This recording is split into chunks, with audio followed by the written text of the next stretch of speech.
Aquí comienza El Humano Porvenir, una mirada optimista del futuro posible de nuestra especie. El Humano Porvenir, salud, producción agroalimentaria, ambiente y energía. Una hora de noticias, reflexiones y fundamentos acerca de lo que se sabe, se puede saber, lo que se hace y lo que se puede hacer. El Humano Porvenir. Allá vamos.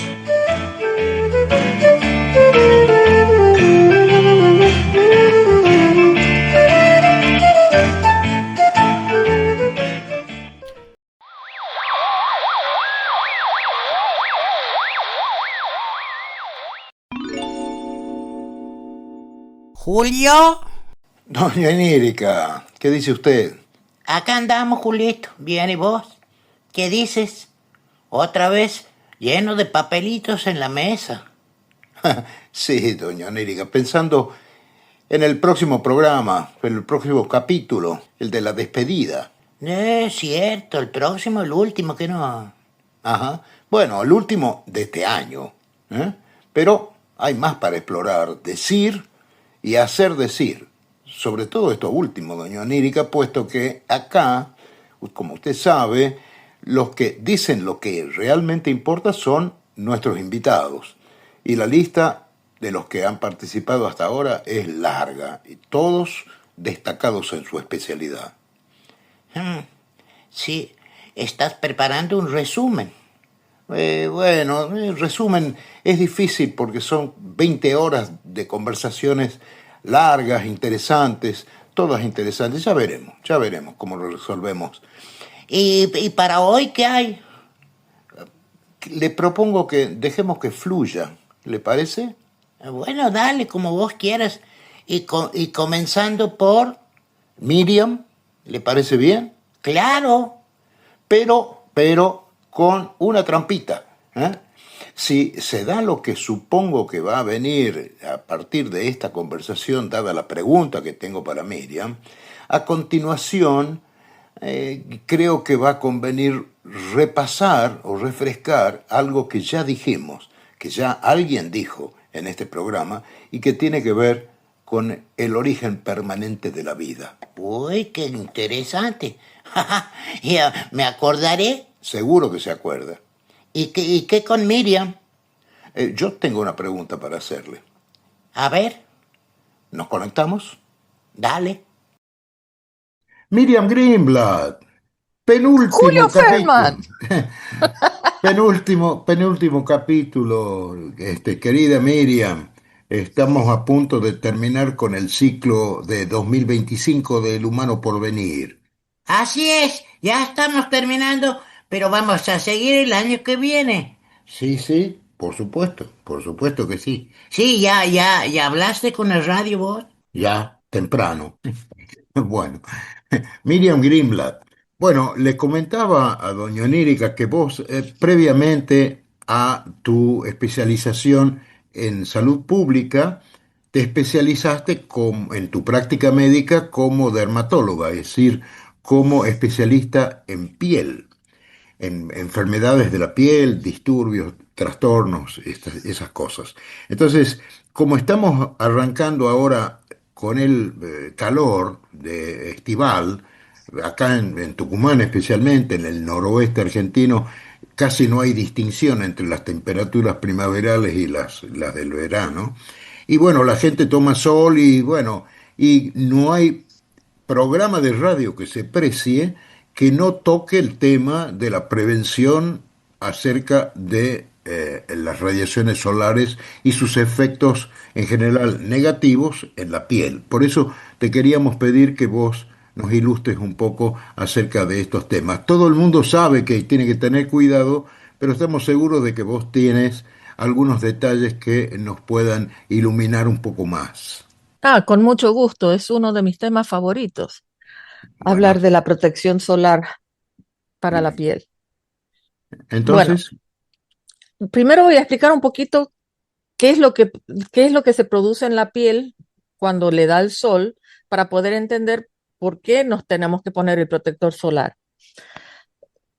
Cuando yo era súper jovencita, estaba súper de moda estar bronceado. porque se veía lindo, era atractivo que la gente joven se vea bronceada, se consideraba que era un signo de salud y entonces había toda esta cuestión de culto al sol y uno andaba bronceándose y se ponía bronceadores, sustancias en la piel que facilitaban el bronceado parejo y prolijo y toda la vaina.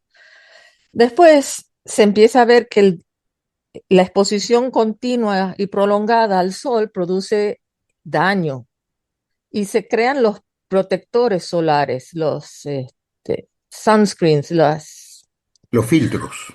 los filtros solares. Gracias, me faltaba esa palabra. Entonces, a mediados de la década del 80 empiezan los filtros solares que eran de muy baja numeración, 4, 6, 8, pero aún así eran bastante efectivos. Ujú. Entonces, qué es lo que hace daño del sol? El sol tiene un espectro de luz tiene un espectro visible y un espectro que no es visible para el ojo humano. Dentro del espectro no visible están la radiación infrarroja y la radiación ultravioleta. Y están uno en un extremo y el otro en el otro extremo. Y tienen funciones y efectos diferentes sobre la piel. Porque la piel en sí es un gran sensor, nos orienta en el espacio, nos separa del espacio, nos permite discriminar el yo de lo ajeno, tanto en lo que hace su función física como en su función inmunológica. Pero bueno, entonces, el sensor de la piel detecta a la radiación infrarroja y es y esta radiación tiene una actividad inflamatoria, es agresiva hacia la piel. Ujú.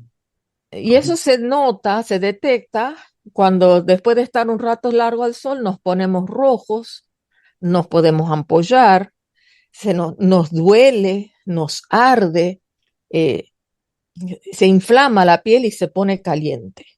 Estos son efectos inflamatorios que produce la radiación infrarroja. Ah, Es una agresión a la piel. ujú. Entonces, en el otro extremo tenemos la radiación ultravioleta. Cuando nosotros nos bronceamos, las personas en la que es visible, porque hay personas que tienen un mayor contenido de melanina en la piel, donde la exposición prolongada al sol aumenta un poco la intensidad, pero no es tan notoria como que en personas como yo, que tengo una ausencia casi total de melanina cuando no estoy expuesta al sol. Ujú. Entonces, con la radiación ultravioleta, perdón, ¿qué es lo que hace? También agrede a la piel, es una agresión hacia la piel, pero que no afecta específicamente todo lo que es las diferentes capas de la piel y el tejido subcutáneo per se, sino que peor aún impacta en los genes de las células que están en la piel. Ah, Ajá. ¿Y qué hace? Los modifica, introduce errores que se van acumulando según la exposición más o menos prolongada a lo largo de la vida. ujú. Se modifican los genes. Entonces, ¿qué es lo que se observa? Primariamente, después de una exposición, salimos a pasar un día de campo, o fuimos a la playa o a la pileta y volvemos a la casa, estamos todos rojos, nos duele, queremos estar bajo una ducha fría o con el aire acondicionado. Y 2 o 3 días después, cuando nos empezamos a despelechar y a ampollar y toda esta vaina de cosas, empezamos a ver que la piel pasa de estar tan roja a estar más amarronada. Y eso es el bronceado. El Ajá. bronceado lo que es un aumento de la cantidad de la síntesis de melanina en la piel. Ujú. Entonces, la melanina hay que imaginárselo como un casquito que rodea al núcleo donde están guardados los cromosomas con los genes. Y entonces la piel asume de que ya hemos tenido una exposición prolongada y que eso va a continuar. Entonces, lo que hace es que manifiesta sus defensas con el aumento de la síntesis de melanina para poner este casco protector que defienda a su genoma. Ajá. Porque a la naturaleza no le importa si vos te ves más bello o menos bello. Lo que le interesa es que vos tengas una buena calidad de vida, que estés sano, y entonces va a tratar de protegerse. Y el bronceado lo que es un mecanismo de protección ante los efectos de la radiación ultravioleta. Ujú. Por eso la gente de piel más oscura es menos sensible a los efectos nocivos de las radiaciones solares perniciosas. Claro, sí, porque ya tiene, por ejemplo, las personas que son oriundas de África, tienen un alto contenido de melanina en la piel. ¿Por qué? Porque la cantidad de irradiación ultravioleta que uno tiene en África es tan alta de que el organismo directamente dice, me protejo el 100% del tiempo. Entonces, el mayor contenido de la melanina en la piel evita el deterioro de los genes que van a desencadenar los cánceres en la piel. Ujú. Es decir, Pero perdón, ¿no? Las sí, radiaciones infrarrojas irritan, lastiman, queman directamente la piel, pero es menos probable que produzcan cáncer. bueno, pero es que nosotros no podemos separar la irradiación No, está bien, es infrarroja de la ultravioleta. una hipótesis muy teórica, pero en principio digamos que puede ser así. Bueno, claro, porque la radiación infrarroja es lo que hace que el sol caliente. Lo Sí, mismo que si uno se sienta muy cerca de una estufa, vos claro, te arrimas mucho a la estufa, también te vas a quemar y te vas a ampollar y se va a poner rojo y claro, uno no piensa en que eso te va a poner, pero uno habitualmente no hace eso. claro. Lo que pasa es que la radiación infrarroja del sol no se puede separar de la radiación ultravioleta. Ajá, Entonces, la otra cosa que hace la radiación ultravioleta, dijimos, el primer efecto que vemos es la formación de la melanina. Ese es a corto plazo. Si ajá, nosotros nos seguimos exponiendo, pues la cantidad de melanina aumenta hasta un límite y se mantiene durante un tiempo. ujú, Pero hay otro daño cromosómico que se genera que se ve a largo plazo y se ajá, manifiesta de dos maneras. Una es en el deterioro de la calidad del colágeno, que es la proteína, es el colchón que le da la turgidez y la elasticidad a la piel. ujú, Entonces, ese colágeno se va fabricando de mala calidad y lleva a la formación de las arrugas. ajá, Ahí donde nos dio el sol, no hay arrugas. ajá, Ajá. Y el otro, el otro impacto que vemos es la formación de diferentes cánceres de la piel, porque se altera puntualmente los genes de los sitios que han sido más expuestos.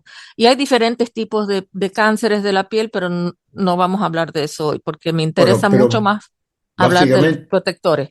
básicamente son dos tipos, ¿no es cierto?, de cáncer, el carcinoma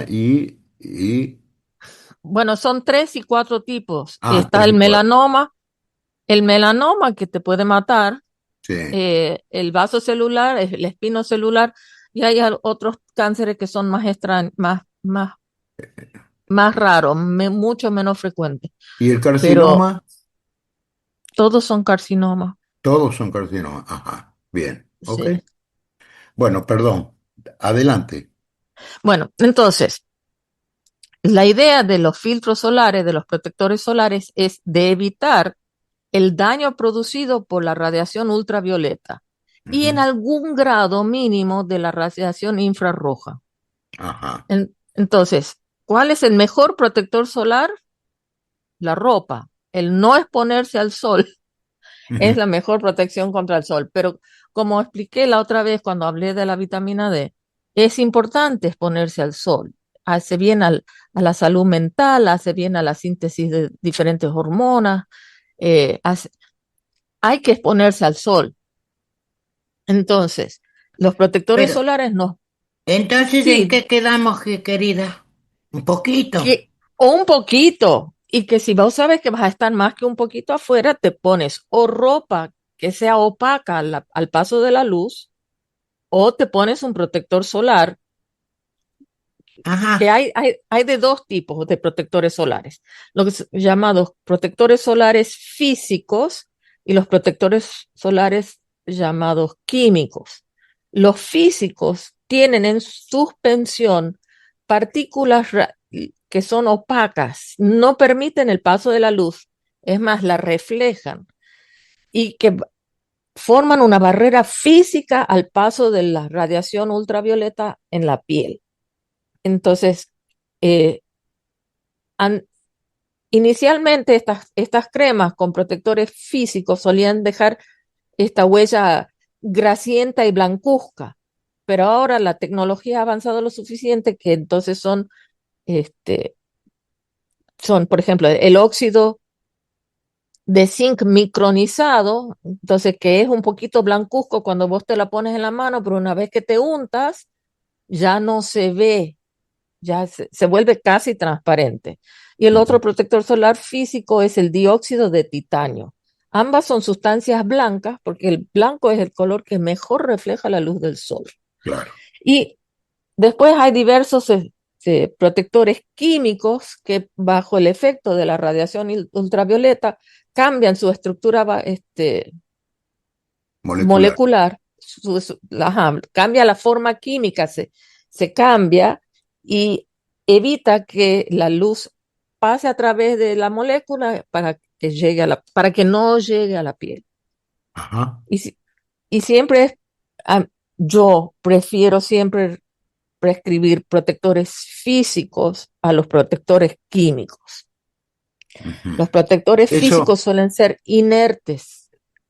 Entonces bien. no nos comprometen la salud nuestra ni la de nuestro entorno. Y eso está indicado en general en los cuando uno compra o adquiere el producto, ahí uno se puede fijar y Sí, elegir. sí, si dice óxido de zinc micronizado, o dióxido de titanio micronizado, para que te des una idea, Ujú. el, el óxido de zinc se usa también en la crema de los pañales de los bebés, lo que Ajá. le da ese color blanco a ese ungüento es el óxido de zinc. Bueno, los pintores que pintan al óleo usan Ujú, el óxido de zinc y el de titanio también para sí, los blancos, justamente. exacto. Sí, sí, sí, sí, sí. Es el mismo, es un mineral Sí. que se encuentra en la naturaleza y que lo Sí. muelen tan finito, tan finito, tan finito, que cuando vos te lo untas no se ve, Ujú. pero protege del sol. Bien. Entonces, ¿qué es lo que se recomienda? Que cuando te lo apliques al protector solar antes de salir al sol. O sea, si vos sabes que vas a ir a la pileta o a la playa o vas a estar un rato largo en el jardín y hay sol, preferentemente 10 a 15 minutos antes de salir, te untas en todas las partes que vas a estar expuesta y esto incluye los dorsos de la mano, los dorsos de los pies, las piernas, atrás en la nuca, los bordes libres de la oreja, además de todos los lugares que nosotros normalmente nos juntamos, pero estos son lugares que la gente se olvida, las manos. Las manos Ujú. están siempre expuestas al sol y la gente se olvida que hay que untarse el protector solar ahí también. Y en Ujú. los pies también, el Y dorso del pie, y para en no la, andar con la marca de la chancleta después. y en la cara, por supuesto. Ah, por supuesto, eso lo doy por descontado. Bien. Entonces, uno se unta 10 a 15 minutos antes de salir al sol para darle tiempo para que el producto se distribuya más homogéneamente Ujú. y para que penetre en la piel, en las capas superficiales y actúe mejor. Y después, si vos estás en una exposición prolongada, que te renueves la aplicación cada 2 a 3 horas. Muchos de estos productos dicen que son resistentes al agua, y toda esta vaina, pero resistentes no significa que nunca se van a ir. Si vos estás jugando deporte, estás retrocediendo, estás tirado en la arena, qué sé yo, se te va a ir saliendo el protector solar. Entonces es conveniente reaplicárselo cada 2 a 3 horas, Bien, porque es mejor prevenir que curar, porque es un seguramente. fastidio. Después uno se llena de arena o de pastito y qué sé yo, pero después hacer el tratamiento del cáncer es mucho más engorroso. Que, sí, por supuesto, por supuesto, por supuesto. Por supuesto. Eh, bueno, gracias, Miriam. Muchísimas, Muchísimas de nada. muchísimas gracias, muchacha. Muy bien, muy bien. Bueno, será Bueno, hasta la próxima que es el último ya. que es el último, doña Onírica. ¿Qué vamos a hacer todo el verano? La voy a extrañar. Vamos a la playa. Dale, Bueno, hasta la próxima, Miriam. hasta la próxima.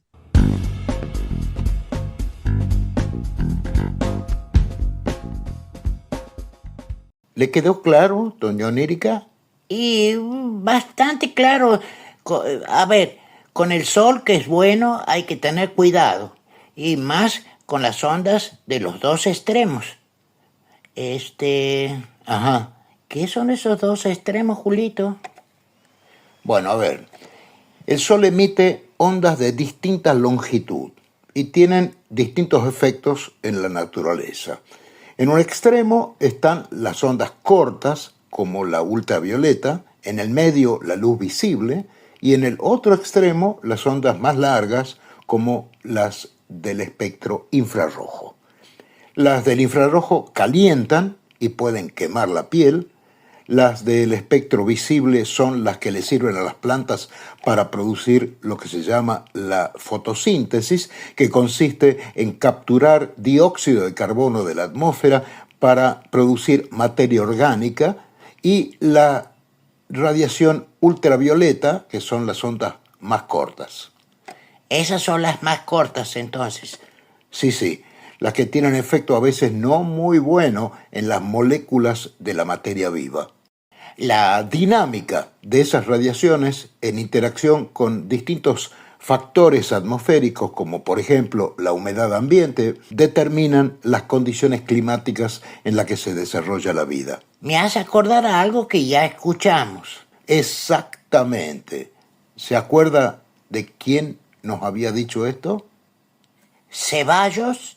Exactamente, Juan Carlos Ceballos, especialista en física atmosférica, que, bueno, quiere volver a escuchar ese fragmento.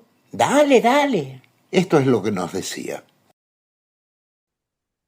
Primero, como introducción, eh, cuando hablamos de radiación solar, la primera cosa que hacemos es pensar en el sol. El sol es brillante, nos da luz, es bonito, perfecto. Pero en realidad el sol no solo nos da luz, nos da mucho más que eso. Eh, Imaginen una cocina con el horno encendido, ustedes abren la puerta del horno y sale calor, ¿no es cierto? Está saliendo radiación. Si el horno estuviese más caliente, saldría más radiación. Si el horno estuviese a 500 grados, ustedes comenzarían a verlo rojo. Si el horno estuviese a 1000 grados, ya estaría bastante brillante y se estaría fundiendo por dentro el horno. Bueno, el sol es como si fuese un horno que está a 6000 grados. Ajá. Ese horno que está a 6000 grados manda radiación en todas las direcciones. Entonces, entre las radiaciones que mandan, digamos, está radiación ultravioleta, radiación visible, que es la que nosotros vemos con los ojos, pero también manda radiación infrarroja, y Ajá. esa la sentimos en la piel que quema. Ujú. Eh, entonces, ¿qué es lo que ocurre? Estamos en la Tierra, el Sol está a 150 millones de kilómetros, es un horno enorme que tiene más de un millón de kilómetros de diámetro, está a 6000 grados y está mandando radiación. Y nosotros, pobrecitos, aquí, con apenas 13.000 kilómetros de diámetro, estamos recibiendo radiación del Sol. Ocurre que esa radiación del Sol es la que es fundamental para que exista vida en la Tierra. Ajá. Eh, digamos que yo definiría a los seres humanos como ser una pequeña capa de jamón dentro de un sándwich. Y ese sándwich es la atmósfera que está por encima y el suelo que está por debajo. Y nosotros somos el jamón. Y estamos recibiendo el resultado de la radiación estar actuando en conjunto con la atmósfera. Entonces, ¿qué es lo que ocurre? La radiación que llega del Sol se va a encontrar con la atmósfera primero. En la parte superior de la atmósfera, digamos entre 20 kilómetros y 50 kilómetros, se va a encontrar con el famoso ozono. El ozono va a robar una Perdón, parte de la energía del Sol. perdón, voy a hacer una pregunta ahí. Nosotros Sí, vivimos en una capa inferior de la atmósfera que tiene alrededor de 20 kilómetros de altura, ¿verdad? Ahí digamos que arriba, tiene más, pero lo importante son los primeros 20 kilómetros para ajá, nosotros. ajá. Ahí arriba hay una especie de techo que está el ozono y otros gases, ¿eh? Claro, el ozono está entre más o menos 20 kilómetros y 50 kilómetros. Ajá, Entonces la radiación solar se va a encontrar primero con el ozono, ajá, antes de encontrarse realmente con el aire. Solo que el ozono está interesado apenas en el ultravioleta. Entonces absorbe una buena parte del ultravioleta del Sol. ajá, Y el resto del ultravioleta todavía consigue llegar una parte a la superficie terrestre. ajá. Este ultravioleta es aquel del cual hay que cuidarse cuando uno está en la playa porque puede producir quemas de la piel, ese tipo de cosas. Ahora, no voy a hablar ni siquiera de la longitud de onda, que es con eso que se No, mide más o no, menos el tamaño sí, de las ondas que llegan del Sol. sí, Pero digamos, se tiene el ultravioleta en las altas frecuencias. En las frecuencias medias llega la luz visible. La luz ajá, visible prácticamente no es absorbida por el ozono. Cuando se encuentra con la atmósfera y con nubes, interactúa con ellos y comienza a dispersarse. ujú, Entonces, entre las nubes pasa radiación directa. ajá, La otra que se encuentra con las nubes o es reflejada para el espacio o consigue todavía llegar como radiación difusa. ajá, Entonces, cuando está completamente nublado, estamos recibiendo solamente radiación difusa y ajá, las nubes han reflejado una buena parte de esa radiación. Cuando está con cielo claro, recibimos prácticamente radiación directa. ujú, Ahora, la importancia que tiene esa radiación en el visible es en particular con relación a plantas. Es la llamada radiación fotosintéticamente activa. Las plantas están felices de la vida de recibir radiación visible porque la clorofila que ellas contienen absorbe radiación visible y produce una reacción química que va a ser aquella reacción química que absorbe parte del dióxido de carbono que hay en la atmósfera, reacciona internamente con las plantas y larga oxígeno. Y ah, ese carbono que fue absorbido sirve para el crecimiento de la planta. claro, Entonces, las plantas precisan mucho de radiación visible. ajá, Aparte de eso, más allá de la radiación visible, existe la radiación infrarroja del Sol. sí, La radiación infrarroja del Sol, la verdad, pasaría directo, pero existe el vapor de agua en la atmósfera y las nubes. Y el vapor de agua y las nubes absorben esa radiación, una parte de la radiación infrarroja. ¿Cuál es el resultado de todo eso?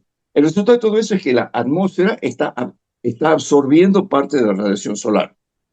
El ujú, suelo absorbe el resto, ajá, pero a partir de ahí lo que yo tengo es un calentamiento del suelo que va a producir, digamos, un intercambio de calor con la atmósfera. sí, Resultado de ese intercambio de calor con la atmósfera, yo voy a tener corrientes ascendentes, por ejemplo, que van a terminar formando nubes. sí. Claro, porque Resultado, yo estoy en medio, el calor incide en la evaporación, el calor incide en la tierra, digamos, el calor que incide en la tierra, en las plantas y en el suelo, produce evaporación. claro, ujú, Ese vapor sube en la atmósfera y termina formando nubes. sí, Pero por otro lado, hay mayor calentamiento de ciertas partes de la Tierra y menor calentamiento de otras partes de la Tierra. Eso hace que haya una diferencia de presión entre una parte y otra. Ujú. Cuando hay esa diferencia de presión, entonces se va a generar viento desde las regiones de alta presión a las regiones de baja presión. Claro. Resultado, el vapor de agua está siendo desplazado en la atmósfera por los vientos. Cuando puede, sube y forma nubes. Una vez que forma nubes, puede llover, el agua baja, y yo voy a poder tener, por ejemplo, un transporte de vapor. Supongamos, por dar un ejemplo, yo tengo corrientes de viento que se van a producir en el Ecuador. Ajá. Esas corrientes de viento que se producen en el Ecuador entran en el norte de la América del Sur, penetran en la Amazonia, se encuentran contra la cordillera de los Andes, entonces van ladeándose a lo largo de la cordillera de los Andes y terminan entrando por el norte de Argentina, Ajá. o terminan entrando por Sao Paulo, por el sur de Brasil. Toda esa corriente está trayendo agua del Atlántico para la Amazonia, y todavía de la Amazonia hay lo que se llaman ríos voladores, que llevan vapor de agua para, digamos, Sao Paulo y el sur de Brasil y el norte de Argentina. Ujú. Resultado, todo eso es el producto del calentamiento producido por el Sol. Sí. Ajá. Entonces, el Sol está produciendo una dinámica de la atmósfera Ajá. que va a generar vientos. Ajá. Esta dinámica y vientos y convección, ese intercambio de calor entre el suelo y la atmósfera y la dinámica de los vientos va a producir condiciones de vida, en última instancia, El de la vida, clima, de nuestra vida del día a día. el clima, digamos. De ahí que, claro, perdón, El clima. Eso define el clima. claro, entonces, dependiendo de la forma en que se distribuye la cantidad de agua, el viento, la temperatura, etcétera, eso definimos como clima. Ajá. Entonces hay regiones que son más calientes, regiones que son más frías, regiones que reciben vapor de agua de otras o que exportan vapor de agua de otras. Entonces cada una de esas regiones tiene características meteorológicas Ajá. que genéricamente se llaman de clima. Es decir, Ajá. característica meteorológica es aquello que es la temperatura, la presión, el viento ahora, o en las próximas 24 horas, o en los próximos 15 días. Esos son los fenómenos meteorológicos. Pero Ajá. cuando yo veo cuáles son los fenómenos meteorológicos que son, por así decir, característicos de una región, eso me define el clima que tiene esa región. Ujú. Claro. ¿Sí? Es la diferencia entre clima y tiempo. No Sí. se debe decir, el clima de hoy es tal cosa. No, el tiempo de hoy es tal cosa. Claro. Ahora, Ajá. las características generales que el tiempo tiene en un local son las que definen el clima de esa región o de ese local.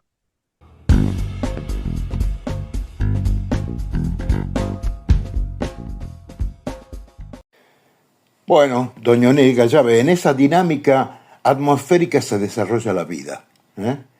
En parte, la radiación caliente rebota en la superficie de la Tierra y regresa a la atmósfera, pero siempre y cuando no haya exceso de gases pesados como el metano y el propio dióxido de carbono que sobreexiste ahora por emisiones de los combustibles fósiles, la vegetación entonces no alcanza a retomar o a recuperar todo el carbono que hay en la atmósfera y la atmósfera se calienta y eso produce el efecto invernadero, Calentamiento global.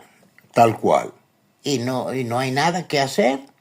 Hay mucho que hacer y hoy más que nunca acerca de un descubrimiento químico que ya mencionamos en el programa anterior y sobre el que vamos a avanzar en una explicación que nos va a brindar el ingeniero Aldo Plopper inmediatamente. Es ingeniero químico y entiende más que nosotros de qué se trata. ¿Lo escuchamos? Bueno, dale, dale.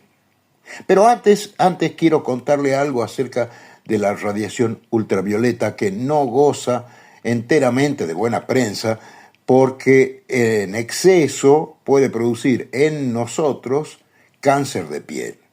Pero resulta que esa capacidad para incidir en la estructura molecular de la materia viva sería, según una teoría que va afirmándose seriamente, la que habría producido la aparición de las primeras moléculas orgánicas en el planeta, dando así origen a la vida misma. Ultravioleta. Así es. Una pausa ahora. Ya volvemos.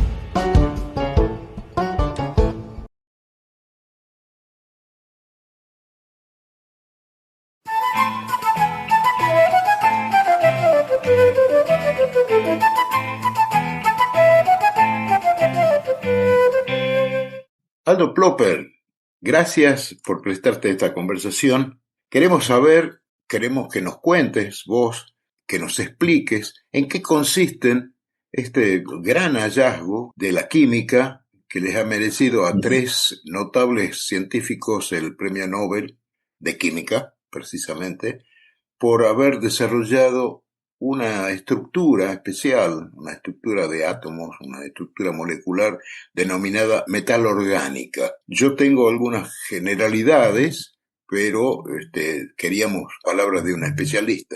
Bueno, gracias Julio. Bueno, no sé si un especialista en el tema, pero sí, la verdad que es un desarrollo que ya viene como química básica desde los años 90, ¿sí? Empezó a tomar forma estos materiales que, como bien dijiste vos, son redes metalorgánicas, o por su sigla en inglés se llaman MOF, por Metal Organic Frameworks. Ajá. Y como bien dijiste vos, son estructuras, son materiales que están formados por metales que forman como nodos y moléculas orgánicas que se ensamblan con esos metales y forman una estructura tridimensional que tiene como propiedad totalmente extraordinaria para, digamos, moléculas que uno encontraría en la naturaleza, que tienen una superficie y una porosidad que les genera una superficie inmensa por gramo. Es decir, en un gramo de sustancia uno tiene una superficie mucho más grande, digamos, superficie justamente por la porosidad que tienen esos materiales. Y eso le da características muy especiales. Ajá. Estas estructuras son microscópicas, supongo, o se pueden... Sí, nanométricas, son nanométricas, escala atómica. Bien. O sea, se diseña átomo por átomo, básicamente. O sea, son estructuras que justamente la porosidad esa se crea porque como se van formando las redes, uniones entre átomos y átomos, entre átomos metálicos y moléculas orgánicas, y eso va generando una red que tiene una porosidad, y claramente eso te da mucha versatilidad porque uno, cambiando el metal y cambiando la molécula orgánica que forma esa red, tiene propiedades distintas. Ajá. ¿Sí? Por ejemplo. Y bueno, tenés, por ejemplo, desde captura de gases y purificación de gases, por ejemplo, pueden absorber, porque es un proceso de absorción, diferente al de absorción, o sea, A con D, absorben, porque se pegan en la superficie. Y estos pueden absorber gases, por ejemplo, dióxido de carbono, a concentraciones muy bajas, y eso, por ejemplo, puede tener una implicancia muy importante para reducir emisiones industriales o cualquier emisión que produzca CO2, monóxido, dióxido de nitrógeno, etcétera. Se puede usar como almacenamiento de gases que uno quiere retener, por ejemplo, hidrógeno, metano, por ejemplo, para biocombustibles. Eh, Otro uso muy importante es para catálisis, que la catálisis, o sea, es un proceso por el cual uno acelera reacciones químicas que en estado natural se darían a muy baja velocidad. Bueno, un catalizador es como que hace un atajo, una vía alternativa para que suceda la reacción, y esos catalizadores, cuanto más sitios activos tengan, o sea, lugares para donde ocurra esa reacción alternativa, mejor. Entonces, estos materiales, al tener una porosidad y una superficie totalmente extraordinaria, pueden usar para acelerar reacciones químicas como catalizadores. Es Y decir, además da la particularidad que uno puede cambiar los metales o cambiar esas moléculas orgánicas para catalizar diferentes tipos de reacciones. claro. Ahora, vos me decís, son estructuras nanométricas, es decir, que miden micrones, digamos, son muy chiquititas. Pero cómo se multiplican, se hacen redes de redes para absorber, por ejemplo, o transportar o almacenar gases? Claro, sí, se van uniendo, se va como a partir es como si fuese un polímero, a partir de monómeros, que son las estructuras que uno va después replicando. O Sí. sea, son como uniones de las mismas moléculas. Entonces, esa red que es metal y molécula orgánica, se va tejiendo una red y se hace una red tridimensional, que no, a lo que me refería que la estructura nanométrica es por los poros, pero después la estructura se reproduce, digamos, y se hace una red del tamaño que se necesite. Obviamente que esto está todavía en escala laboratorio. Sí, sí. Después vendrá la etapa de el escalado y con, obviamente, toda lo complejo que es en cuanto a costos, escalabilidad para un proceso industrial, fabricarlos de tal manera que uno pueda obtener kilos o toneladas con la misma pureza y la misma estructura y que sean estables químicamente, térmicamente. Bueno, todo eso son procesos ya para una escala industrial. Bueno, tengo entendido que están en desarrollo estos desarrollos, perdón por la redundancia, estos desarrollos industriales a escala industrial están actualmente en estudio en empresas de Exacto. base tecnológica, esas cosas para lograr, entre otras cosas, una de las que suenan como más importante es la recaptura del dióxido de carbono de la atmósfera. Fantástico. Exacto. Además, Sí, tengo sí. entendido, cuando vos llamas poros, quiere decir que estas redes tienen algunos como huecos o receptáculos. Exacto. ¿Ah? Exacto. Así. Es como si fuese una esponja, Ajá, ¿sí? Eh, Solo que con una porosidad muy grande. Obviamente que hay esponjas naturales y hay compuestos orgánicos, como por ejemplo la zeolita, que es un mineral volcánico, ¿sí? Es ajá. un mineral de origen es natural porque es de origen volcánico, que está compuesto por distintos tipos de alumino o silicatos que tienen estructura cristalina porosa y o por ejemplo el carbón activado, que son productos naturales que ya se usan para filtración, como catalizadores, como para captura de ciertos, por ejemplo, para purificar agua. Son compuestos que ya se usan, pero estos compuestos, los metalorgánicos, tienen una porosidad mucho mayor que la zeolita o que el carbón activado. Entonces la potencialidad que tienen es muy grande. Ajá. Bien. Entonces, ¿cuán lejos crees vos que estamos de conseguir desarrollos industriales útiles para estos distintos fines?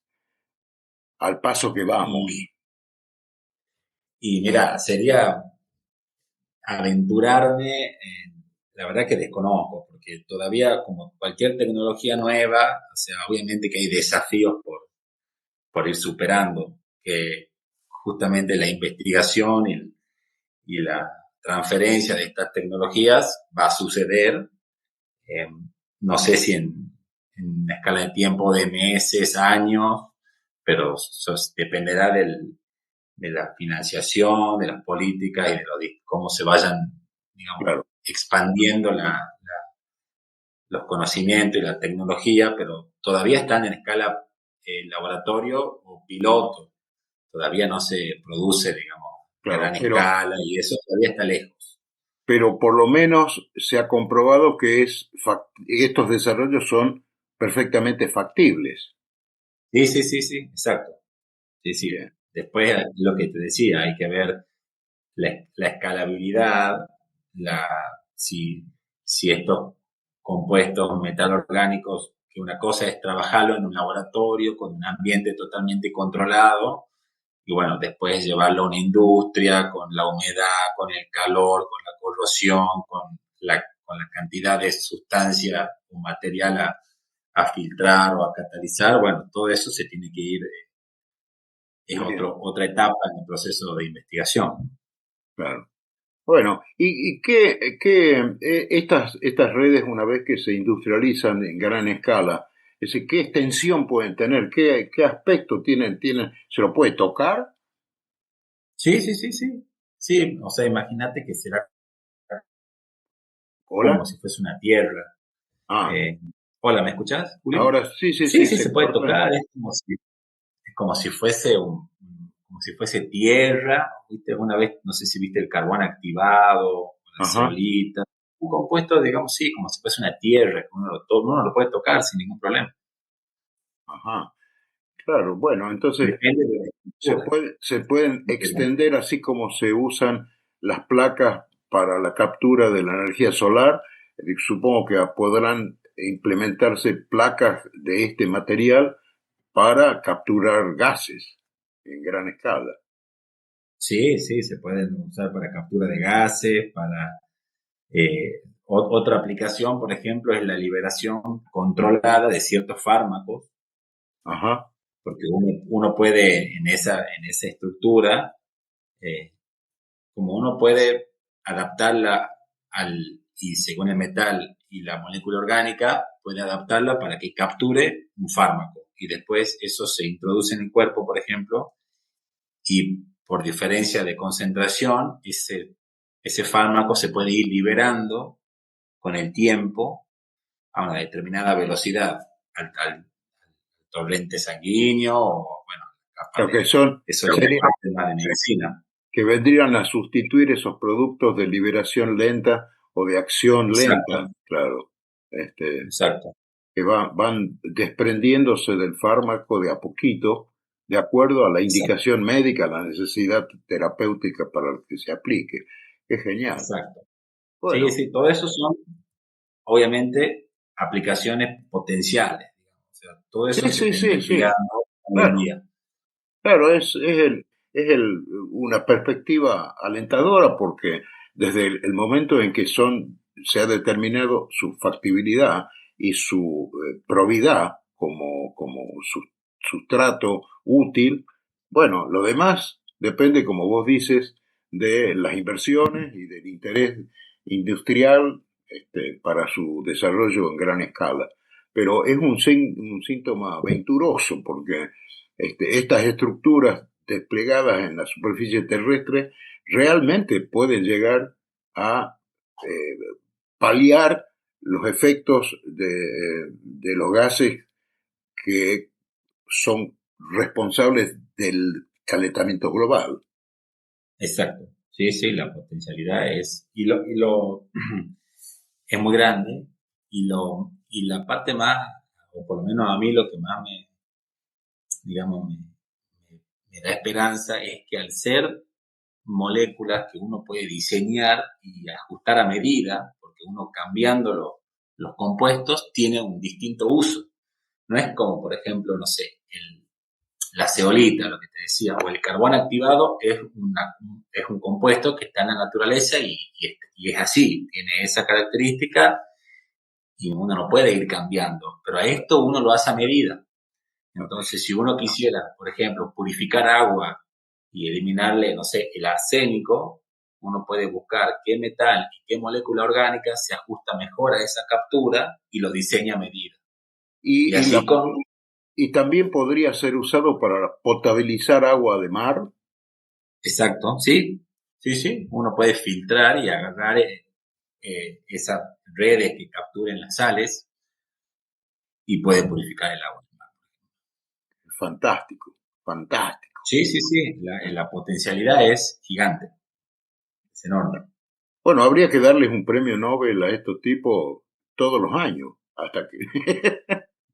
Y sí, este, como te digo yo, es un trabajo que vienen realizando estos investigadores que vienen trabajando hace muchos años. Ujú. Eh, Obviamente en distintas etapas y uno era especialista en química reticular, otro era especialista en el diseño nanométrico, bueno, y se fueron juntando como funciona la investigación hoy en día, que hay grupos de trabajo que hacen tareas muy específicas, y cuando funcionan entrelazados, justamente eso es un Claro. proceso virtuoso que genera estos desarrollos. Bueno, y en la naturaleza no son infinitos los átomos de distintos elementos que conjuntamente, combinados, forman Claro. distintos tipos de estructuras orgánicas incluso. Basta Ujú. pensar que los nucleótidos, que son las bases de las que están hechos los genes, son los Sí, mismos átomos para todo el universo de la materia viva. Es decir, nosotros tenemos exacto. los nucleótidos en los genes, igual que un gusano, que una mariposa, que una tortuga o que un tomate. Exacto. Sí, Es, señor. este, entonces, las características tridimensionales y la forma en que están acomodados esa limitada cantidad de átomos en distintas combinaciones conforman distintos materiales que tienen un comportamiento y una función biológica diferente. Es, no es, Exacto. es maravilloso. Yo me parece que voy a estudiar química como vos y me voy a Química biológica. química biológica. Sí. Claro, sí. Sí, no, eso es fantástico. De hecho, el mismo ADN humano es casi 99,9% igual al ADN de un chimpancé. Claro, es decir, hay Y, carbono como estructurante, después oxígeno, hidrógeno, y sí, nitrógeno, fósforo, azufre. Las bases son las eso. bases son 20 bases y los compuestos de los que forman el ADN son 4 bases que están combinadas de tal forma que su combinación, que como diría Borges con la biblioteca de Babel, es un Sí, número inmenso, pero no infinito, claro, claro. las combinaciones de los libros. Obviamente esas combinaciones, por pequeñas modificaciones, van generando un abanico inmenso de oportunidades. Extraordinario. Bueno, Aldo, gracias. Espero que te vaya bien en tu progreso académico, tu doctorado. Y bueno, Muchas algún día gracias. espero estar vivo yo para cuando te den a vos el premio Nobel. Bueno, ojalá, Ojalá. ojalá que vos y yo estemos vivos también. Bueno, querido, Te muchísimas mando un gracias. abrazo. Y bueno, muchas gracias, ¿no? Un abrazo. Saludos. Chau, Ok. chau.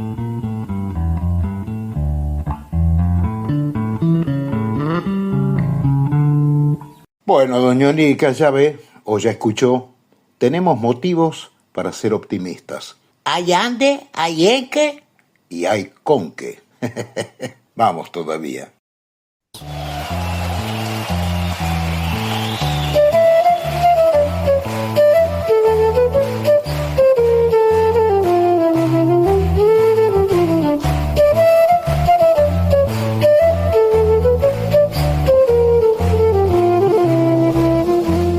ahora sí, final.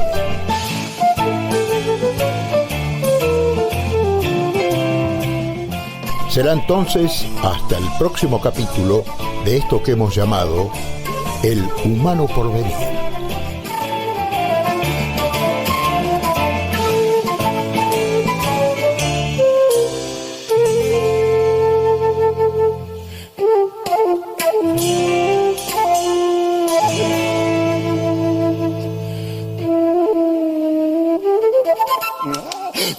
Allá va.